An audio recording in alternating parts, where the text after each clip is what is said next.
you're sad, angry, frustrated, or irritated, you might hide those emotions inside a bottle. And you might not show it. Have you ever experienced pent-up emotions? Or how many of you here have been forced to smile inside, but actually felt like screaming in the outside?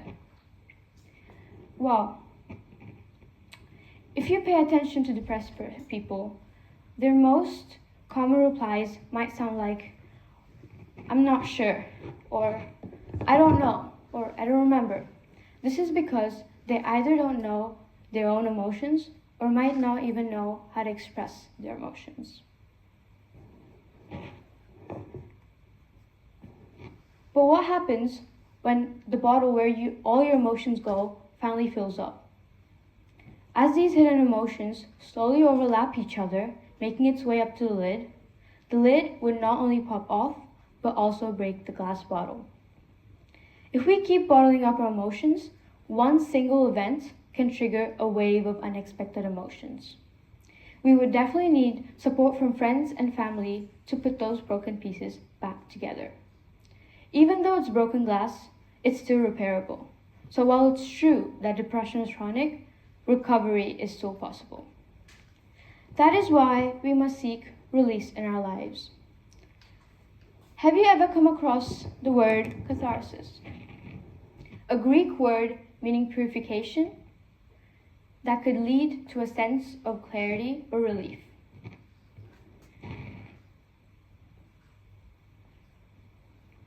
Even though it's not a meaningful part of the cure, it's still a meaningful part of the journey of healing. But why is it important to understand depression and its symptoms? By recognizing early symptoms in yourself or others provides you with timely support.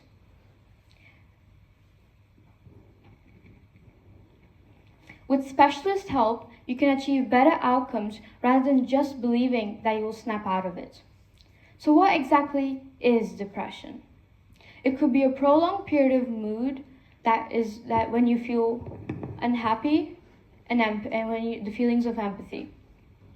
It is important to highlight that the symptoms go beyond just sadness. This could manifest through a variety of symptoms. You might have high or low appetite, sleep changes, frustration, anger, and irritability.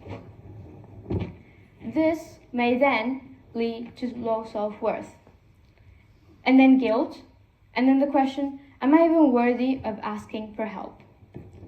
This question prevents people from talking to a trusted friend or seeking professional help. It is important to understand that depression is different from just being bored or having a bad day.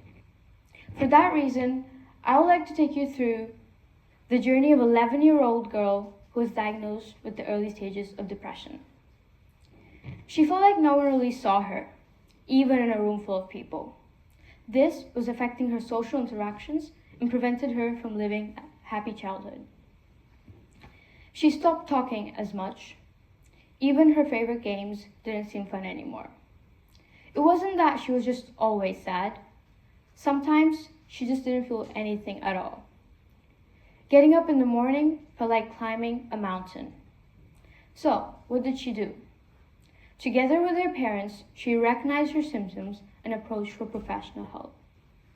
After a few sessions, the psychiatrist decided that she can handle things on her own. With that, she first found herself taking a walk outside to clear her mind, and then running, and then eventually joined a football team.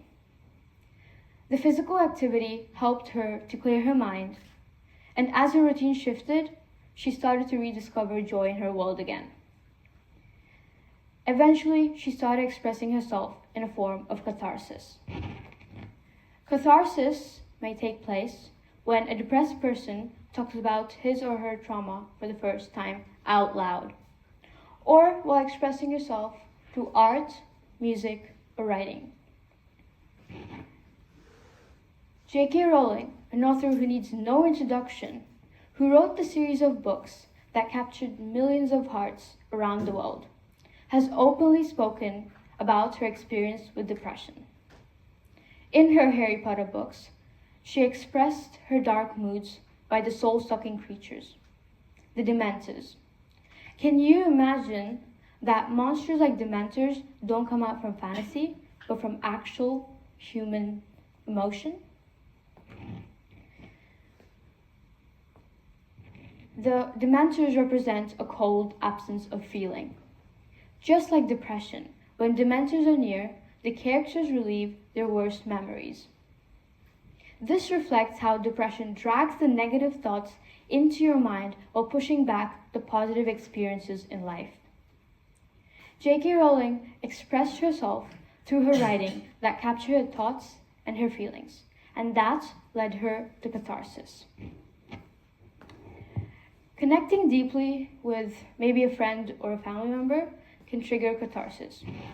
Or if you're a sports lover, which I know many of you here are, including me, has it ever crossed your mind that intense exercise might lead to an unexpected wave of emotions? This is called a physical release, when the body lets go of what the mind has been holding on to something. Having hope that you will recover is important. Recovery has its ups and downs throughout its journey.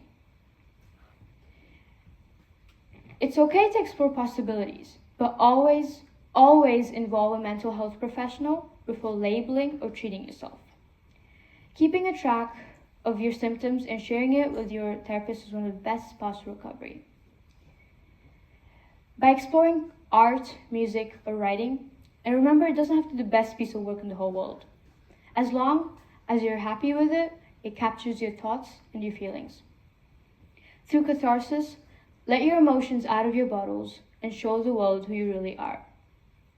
So, before we say goodbye, I would like you to ask somebody you care about how their day was.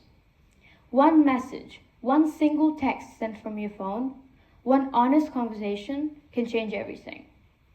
This might not only make the relationship stronger, but maybe they were just waiting for a single person to ask them that question and listen to their thoughts that have been buried for too long. Thank you.